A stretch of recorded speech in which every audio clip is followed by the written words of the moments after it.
So, what's up, guys? And I'm back to address another topic. This time, the topic is more related to training, where my actual proficiency lies. So, I'll be more comfortable in this one. And I'm going to address an age old myth that is there. And before the myth, it's a big topic of discussion. What is the ideal rep range for maximum hypertrophy or growth? Okay.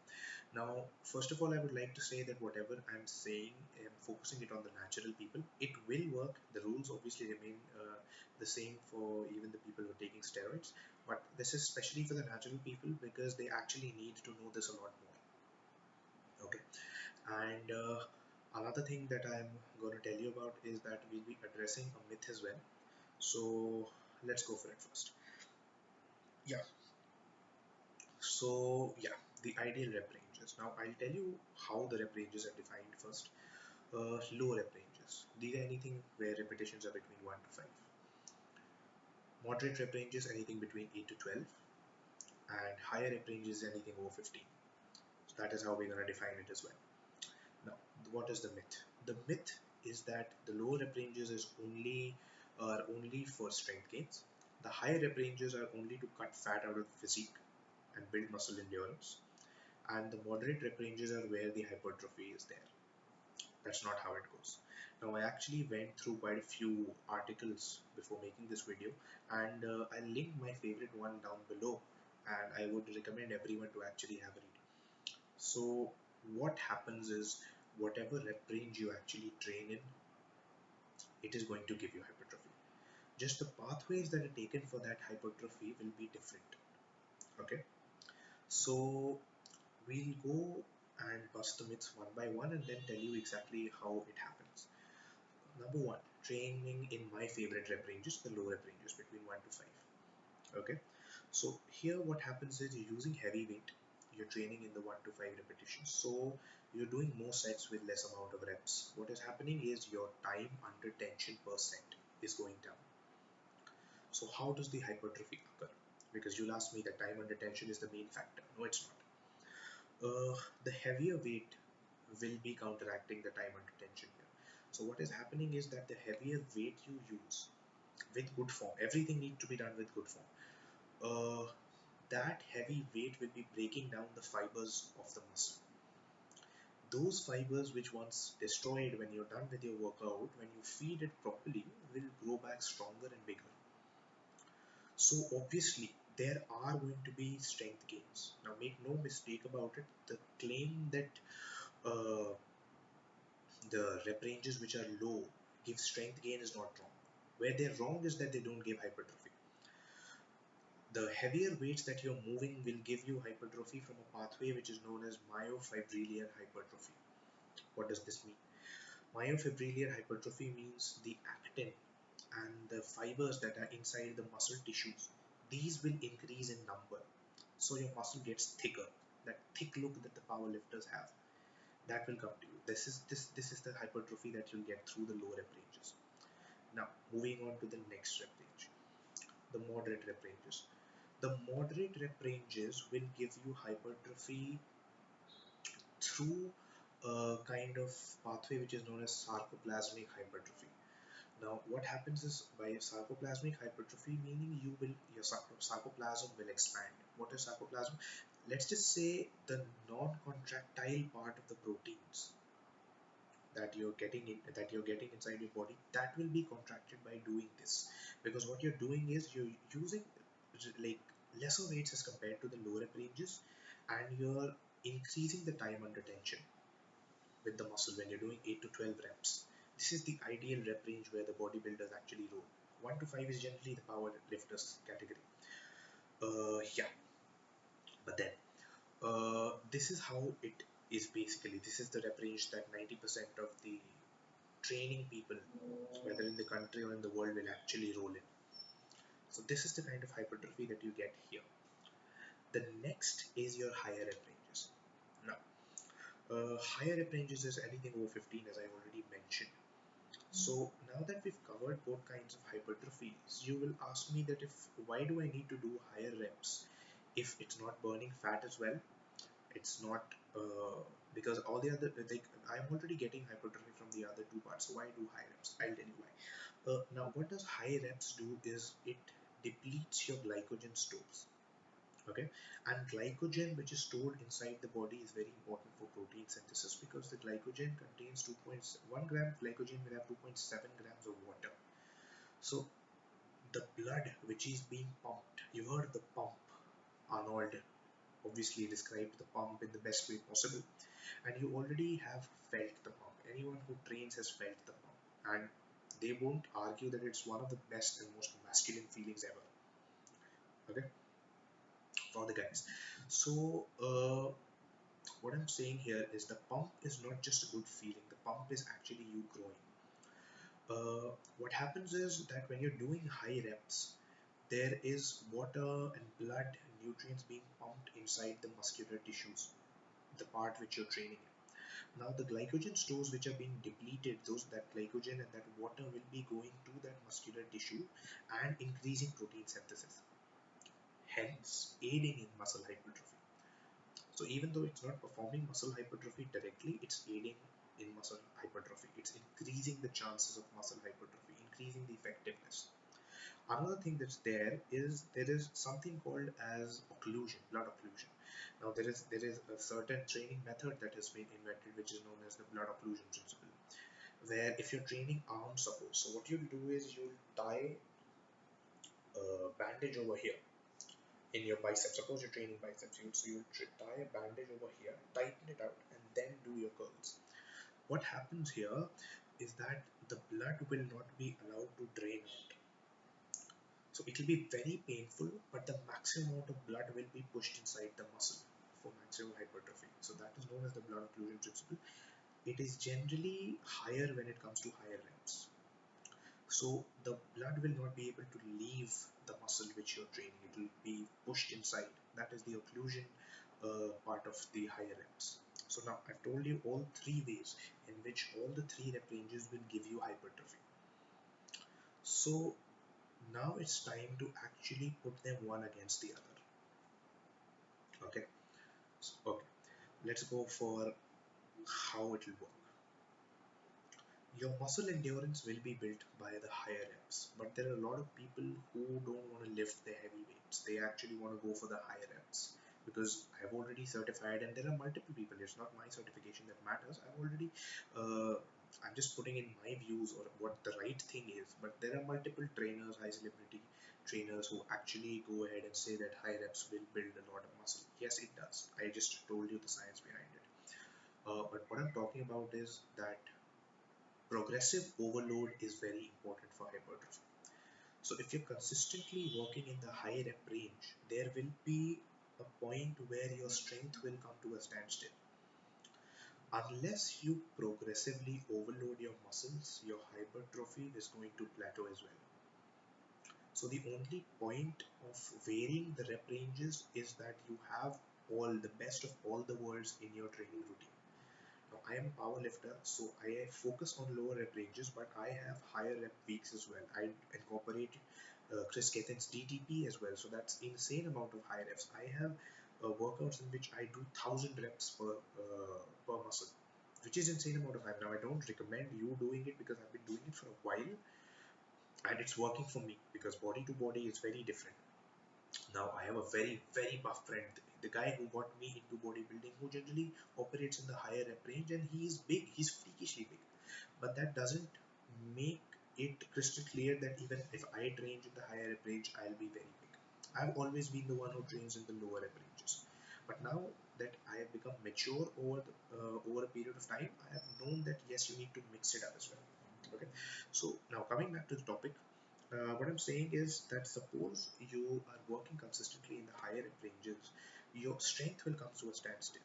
And I've always maintained this. If you get stronger and move heavier weight, you will grow bigger because your muscle needs to adapt to new things. Once your muscle adapts to a certain form of training, it will stop growing because it is already adapted to it.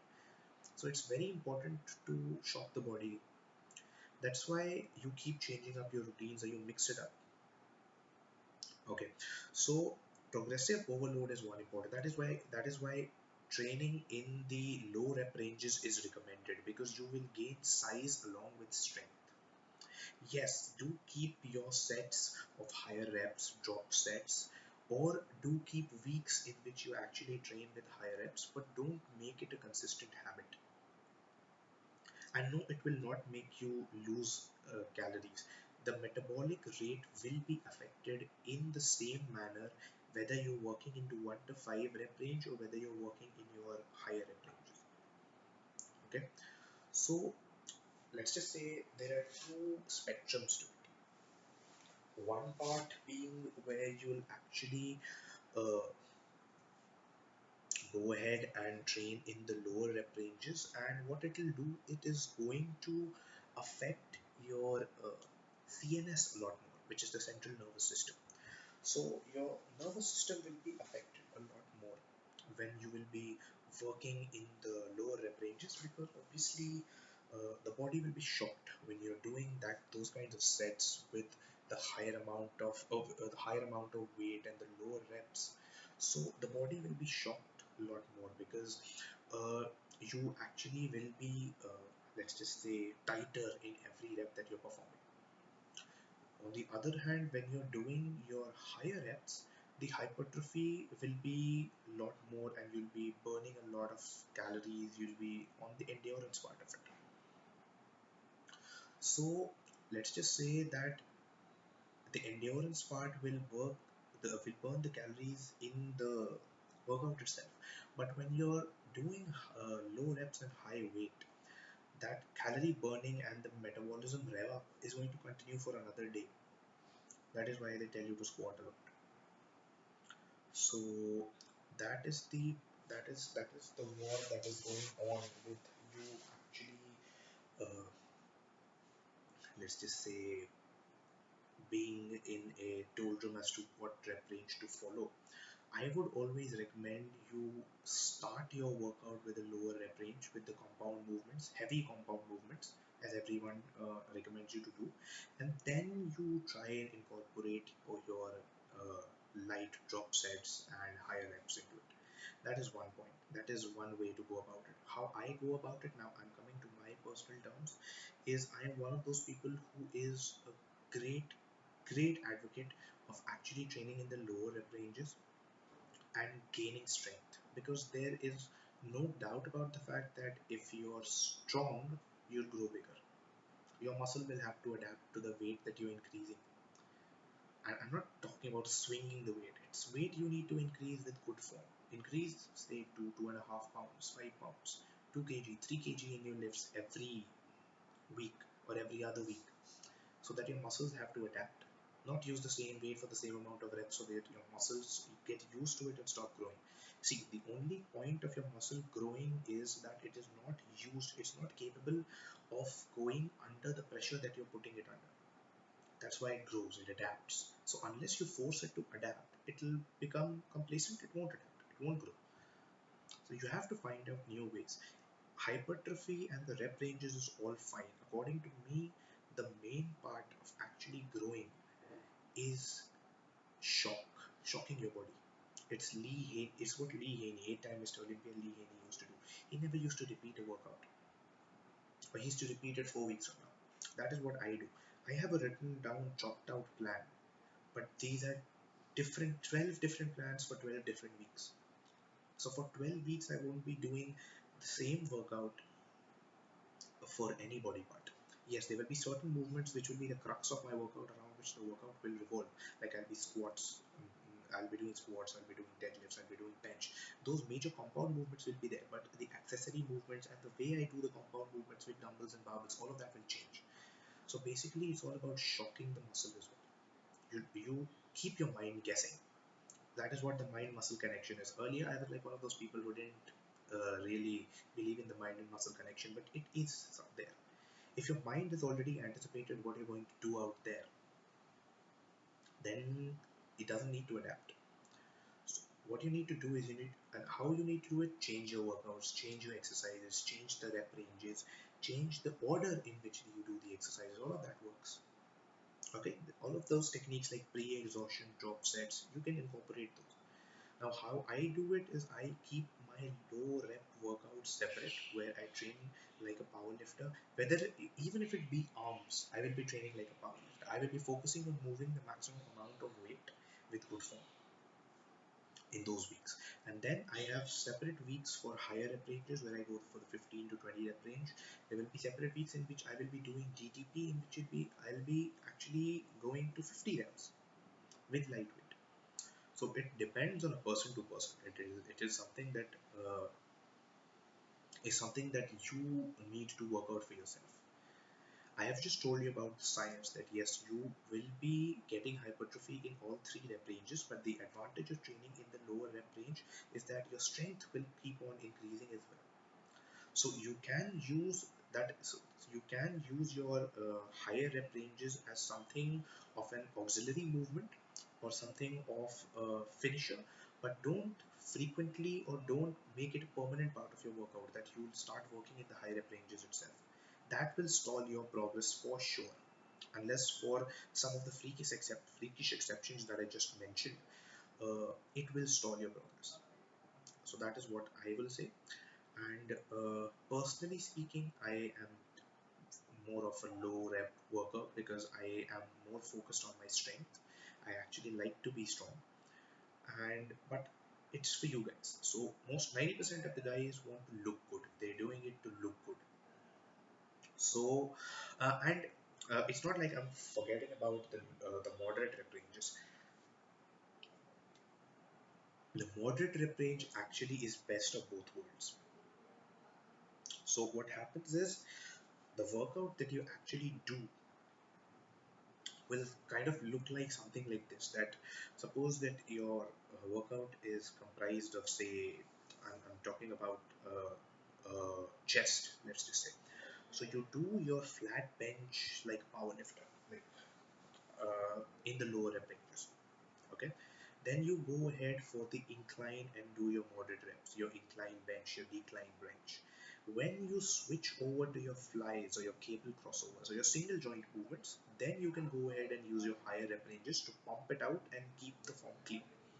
Because there's no point of doing unless you want to compete. And even if you want to compete, why would you do a single joint movement with very heavy amount of weight? You have high chances of injuring yourself, as well as the pump won't be there. So something like a dumbbell fly or a cable crossover or a pec deck machine, you can do that with high reps, right? Sounds more sensible. Or you can follow what I do. You can keep different weeks for your higher and lower rep workouts. So right now, my advice to the beginners or even people who have experience of under 2 years would be to focus on strength, and size will definitely follow. Train in the rep ranges which are under 12 rep ranges from 1 to 12. Like the majority of your workout should be in these rep ranges. The last two sets or last three sets, or say the last 20% of your workout can be a high rep workout. That is what I'm saying.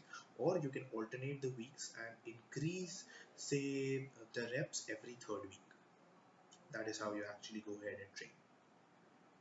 So that was what I wanted to tell you about the rep ranges, mainly about the myth that lower rep ranges give you only strength and no hypertrophy, and higher rep ranges only burn fat. It's not like that.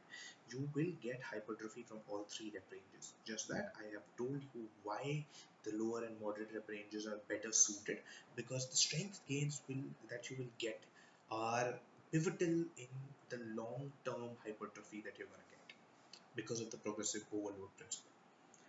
And obviously the most important part, which I think is most important, is the short part of it. Keep changing it up, keep switching it up.